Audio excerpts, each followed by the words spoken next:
são anorexia nervosa, bulimia nervosa e transtorno de compulsão alimentar. Esse é o mais comum. Quanto mais eu tenho obesidade, mais eu tenho comorbidade com transtorno de compulsão alimentar. Vou começar por esse, tá? No transtorno de compulsão alimentar, geralmente há uma luta interna muito grande. Não posso, não devo comer, eu quero fazer dieta, eu quero perder peso. Geralmente, final da tarde, à noite, aquilo vai angustiando ele. E em algum momento, pastor, ele vai lá e cede. Isso aqui é o momento que gera dopamina.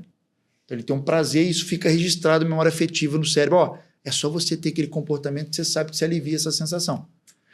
Nesse momento, ele come uma quantidade muito maior do que ele gostaria, desejaria. Geralmente são 2 a 4 mil calorias. No espaço de tempo limitado, 1 a 2 horas, ou seja, não é o beliscar, associado a 5 comportamentos que eu preciso de 3. Nesse momento, ele come numa velocidade mais rápida do que o habitual, come mesmo já se sentindo cheio, come e logo depois se arrepende, puxa vida, eu falei que eu não queria, come mesmo já sem fome e come às vezes escondido aquela grande quantidade. Quando acaba o efeito da dopamina, vem o arrependimento. E aí isso vira um ciclo vicioso. Então, se um paciente que tem obesidade não identificar que ele tem o transtorno de compulsão alimentar, mesmo ele tomando um remédio para perder peso com o endocrinologista, ele não vai ter sucesso. Por isso que é um tratamento multidisciplinar. A diferença principal aqui para a bulimia é que após esses eventos, tentando fazer um resumo dos pontos principais, tá, pessoal? Tem mais conceitos que isso, mas só para ficar didático. A bulimia, ele tem esse comportamento, só que ele tem, além desse comportamento, algum mecanismo compensatório. Aí tem os purgativos e os não purgativos. Ou seja, após esse evento de compulsão alimentar, ele tem na cabeça dele uma maneira de tentar aliviar aquela grande quantidade de comida que foi ingerida. Purgativo, ele vai lá e provoca o vômito. Mas eles tendem a ter vergonha de esconder disso, tende. Dá uma dica para você que é mãe. Pede para olhar como é que está a mão.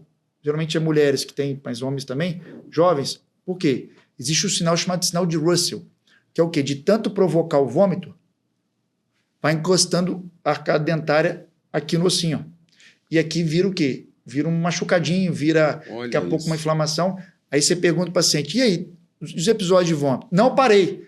Aí você olha a mão, ela está toda machucada. Então isso é um sinal indireto, né? Não é um sinal indireto de que ela está provocando vômito. E o vômito sai potássio, ele pode ter convulsão, por exemplo. É risco. Além do vômito, na purgativa, ele pode usar diurético, logo após essa injeção, ingestão de alimentação, e laxante. O não purgativo, após essa ingestão excessiva, ele passa a fazer uma atividade física muito extenuante, às vezes corre de madrugada, para tentar ver se alivia aquilo. Uma dieta muito importante, no outro dia ele passa mal. Então, no transtorno de compulsão alimentar, tem as compulsões, mas não tem um mecanismo compensatório. Já a anorexia, aqui é o tipo de patologia que mais tem relação com mortalidade na psiquiatria. Por quê? O nome anorexia é um nome errado, vamos botar assim, porque na verdade anorexia significa falta de fome. Não. O paciente com anorexia, ele tem muita fome, ele luta, teoricamente, para não engordar. Então, mas ele tem fome. E aí, uma característica principal aqui é o peso. Na anorexia, necessariamente, ele tem que ter o IMC, que é o peso sobre a altura ao quadrado, baixo. Geralmente menor que 17,5, menor que 16. E ela pode ter anorexia purgativa, que ela também pratica, igual a bulimia, a alta ingestão e depois provoca a purgação, né, o vômito, diurético laxante, e tem a restritiva, que ela não tem os episódios de compulsão. Aqui é muito preocupante, por quê? Porque ela tem uma distorção da imagem corporal muito grande. Então ela se vê muito mais obesa do que ela realmente é. Então aqui, o melhor remédio de tratamento aqui, pastor, é a terapia cognitivo-comportamental. Você vê, a doença mais grave da psiquiatria, de mortalidade, o padrão ouro de tratamento não é remédio. Olha qual a importância da psicologia com a psiquiatria junto. Por isso que eu fiz minha formação também em terapia cognitivo-comportamental, não para ser um terapeuta, não faço terapia, mas é para poder orientar meu paciente minimamente de uma maneira científica, não com o meu bom senso. Então, esses 3 são os principais. A gente tem outros, Mas acho que deu para a turma aí ver mais ou menos como é que funciona. Que aula, gente. Sensacional. Dr. Erwin Kotrick com a gente, né? Médico, psiquiatra. Agora, Dr. Erwin, TDAH, a sensação que a gente tem que todo mundo tem TDAH. Não, você falou, não, tem TDAH. Fulano nem fez nada de teste nenhum, não visitou ninguém. Não, eu acho que fulano tem TDAH. O que é isso, doutor? Perfeito. Vamos lá. Bora. Primeiro assim, todos nós, se pegarmos lá uma escala que está na internet sobre transtorno, déficit de atenção e hiperatividade, todo mundo, pastor, vai se identificar um pouquinho ali. Eu sou um pouco desatento, realmente eu tenho um pouquinho aqui de esquecimento. Por quê? Nós temos 2 tipos de patologia na medicina no geral. Patologias chamadas dimensionais e patologias chamadas categoriais. Categoriais, sim ou não. Ou eu tenho HIV ou eu não tenho HIV, não tenho meio HIV. Ou eu tenho câncer ou não tenho câncer, tem meio câncer. Eu tenho Covid ou não tenho Covid, tem meio Covid. E tem as dimensionais. Por exemplo, todo ser humano tem glicose no sangue.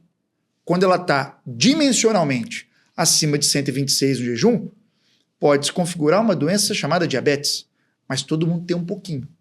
Na psiquiatria, todas as patologias elas são dimensionais. Então, todo mundo é um pouquinho esquecido, todo mundo é um pouquinho desatento. Porém, apenas 5% daqueles que se identificaram com aquelas escalas que tem na internet, né? Não faça isso, vá no psiquiatra para ele confirmar ou descartar. Todos que olharam e se identificaram com algum daqueles critérios, apenas 5% de fato vão ter a patologia e vão se beneficiar do tratamento medicamentoso. Todos os outros vão estar tomando pelo efeito colateral do remédio. E esse efeito colateral tende a passar com o tempo. Então, os remédios psicoestimulantes que são usados nos tratamentos do TDAH são os que mais têm potencial de dependência. Tanto que eles são receita amarela, mesmo de morfina, acima dos benzodiazepinas, que é azul. Então, tenho visto muito isso acontecer. Os jovens falam assim, vou tomar para estudar. Quem tolera o efeito colateral, pensa que só deixando claro, eu não tenho conflito de interesse, tá? Não sou patrocinado por nenhum laboratório, então tudo que eu falo aqui é de forma imparcial. Então, os psicoestimulantes, por exemplo, conhecido como Venvance, a Ritalina, são os mais comuns, eles, para quem não tem o déficit toma, ele costuma ter um efeito de dopamina alto, do tipo, eu estou me sentindo melhor, menos cansado, parece que eu estou aprendendo mais, parece que eu estou com menos sono, né? Porque pensa que, por exemplo, no caso do Venvance, é um derivado de anfetamina. Então ele tira o apetite, te deixa com menos sono e feliz artificialmente. Maravilha. Porém, o quê? Quem não tem o déficit de atenção e toma, está tomando por esse efeito colateral. Pastor, efeito colateral passa com o tempo. Então, ele começa daqui a pouco o quê? A ter que aumentar a dose para ter a mesma sensação. E principalmente nos jovens, menor de 40 anos, tem uma relação muito grande com o infarto.